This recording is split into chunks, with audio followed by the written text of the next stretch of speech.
is a trigger that you developed from being in an abusive relationship with a narcissist? I'll go first. My narcissistic ex-girlfriend used to vape, and whenever she would be yelling at me, she always took breaks in between yelling at me and vaping. So now, anytime I see somebody vaping, or anytime I smell smoke that is reminiscent of like vanilla pudding or blueberry pie or fruity pebbles, usually it just causes me to have a panic attack, or I get really fearful of something bad about to happen. What is a trigger that you developed from being in an abusive relationship with a narcissist? It's been 2 years and I still have a really hard time relaxing. So I could work the entire day. I could go to the gym 2 times a day, and then I come home and I'm like, oh, I'm going to watch TV, and I feel guilty about wanting to watch 20 minutes of a TV show. Because when we were together, in his mind, I should be cleaning, I should be cooking, I should be doing anything, I should be productive. Taking naps were a waste of time in his mind. I could be doing things like going to the gym to make myself look better for him. So anytime now where I sit down and watch TV for an extended period of time, even 20 minutes, I start to feel guilt. What is a trigger that you developed from being in an abusive relationship with a narcissist? This video should say triggers as in multiple, because if you're in a relationship with a narcissist long enough, you're going to have a lot of them. But the biggest trigger I could think of is probably not feeling good enough all of the time, even now. And also because of that, it triggers something else, which is me trying to prove myself to every single person that I come across. Be it something that's major or something minor, I always want to try and make sure that people know that I'm a good person. And it sucks because sometimes I come off like I'm trying too hard, or I'm fake, or I'm trying to be disingenuous, but really I'm just trying to prove to you that I'm a good person. This is unfortunately something that happens when you're with somebody so long that tells you that you're not a good person, or you're not doing good things, or what you're doing isn't good enough. And a lot of that still carries with me today. What is a trigger that you developed from being in an abusive relationship with a narcissist? This just happened recently. I was in an abusive relationship with the father of my oldest children. He physically and emotionally abused me. And my oldest child looks exactly like him. My oldest child is a trans male. That's female to male. The other day, we had a really hard time because I think that he was trying to do something shady, and I called him out on it. My child got really angry to the point, again, he's not only trans, he has autism as well, so he started to have a meltdown and became aggressive. I instantly was triggered, and all I saw was his father. He looks exactly like his father, and it scared me to death. In the middle of me trying to be a parent, I broke down in tears, and I started to tremble, and I realized that I'm naturally healed from my trauma of being with an abusive narcissist.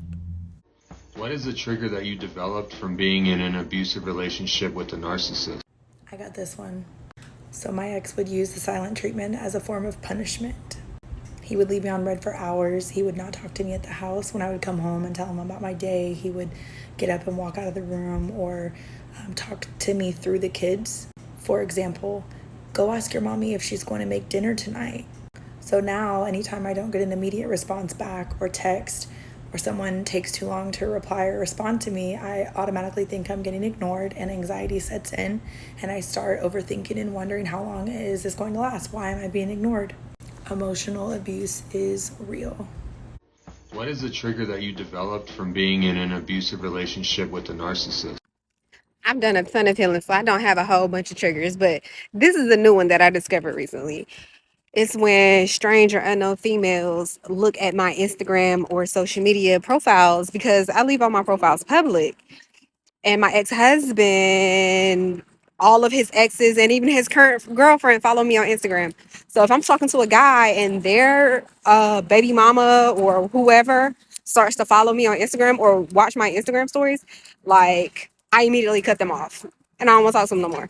I'm good. Because how does she know my name? How does she know my name?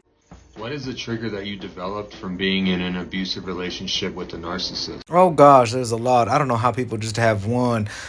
First one is I have a very hard time expressing my own insecurities in terms in a relationship with somebody romantic, for fear that it'll be used against me in some form of argument, but in a more nefarious way, or as in, oh, you're just feeling that way because of this or this.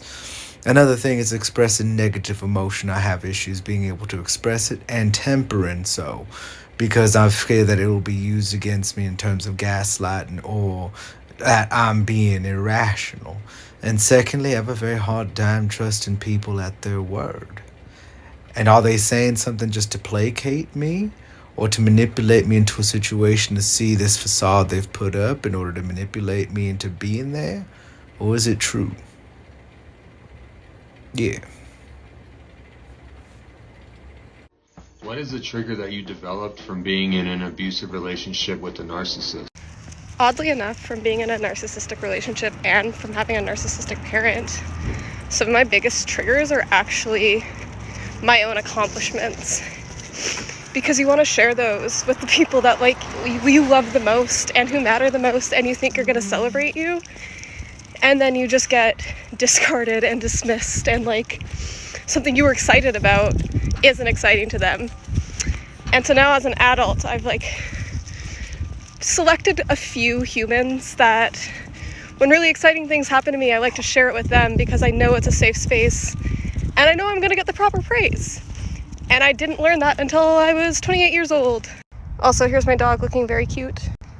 Here's him looking cute on my sweater. What is the trigger that you developed from being in an abusive relationship with a narcissist? Like I said, I could make a million fucking TikToks about this, and I'm back with another trigger. So my narcissistic ex, he never believed anything I said. He was always projecting his behaviors onto me, being like, you're lying, who are you with? I don't believe you must be with guys, you must be fucking somebody, you must be doing whatever behind my back. Like, if I had no service and I took more than 10 minutes to respond to him, he'd be like, oh, you turn your phone off, you put your shit on airplane mode, oh, you're cheating on me, oh, you're out doing whatever. So now, with my boyfriend, whenever I don't have service or my message isn't sending or something, I screenshot everything. I screenshot the fact that, like when I send him a text, and I realize it's not sending, I screenshot it. So you can see that I sent the text and you can see the time that I sent it. So if by chance he doesn't believe that I didn't have service, I can send the proof that I tried to text at a certain time. I'll take pictures of my surroundings. If I'm hanging out with friends, I'll take pictures of me and the friends. I'll have the timestamp on it so I can prove that I'm not lying. Like, I automatically have the evidence lined up just in case, even though it's no longer necessary because my boyfriend's not crazy. So he believes me when I tell him things, as he should. I also am used to it now, but before I would find it so weird, like when my phone wouldn't be working and I would take my proof in case my boyfriend thought I was lying, and then, I would finally have service again and I'd be like, oh, I'm sorry, like I didn't have service, I couldn't text you. And he'd be like, oh, okay, that's fine. Like, I'd be confused. I'd be like, wait, what do you mean that's fine? You don't want evidence? You don't want proof? You just believe me just like that? Like, what? It's crazy. What is the trigger that you developed from being in an abusive relationship with a narcissist? I got this one. Constantly apologizing for things that you shouldn't be sorry for.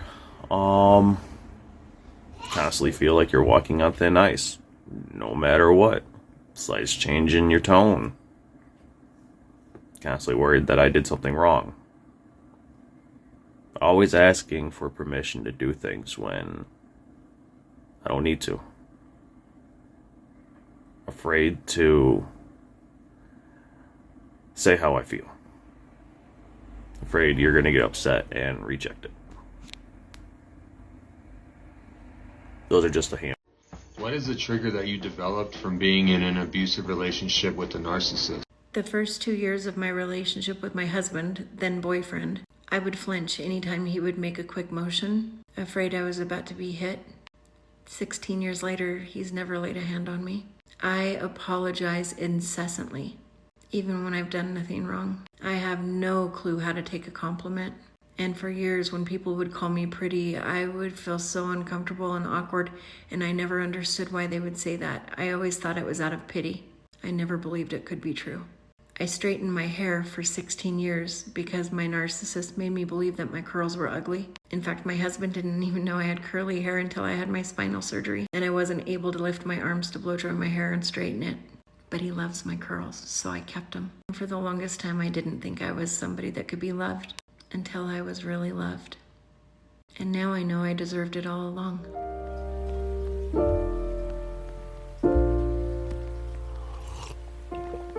you found the one, you should never give her up. I think it's the way life changes when in love, yeah. I surround my soul with the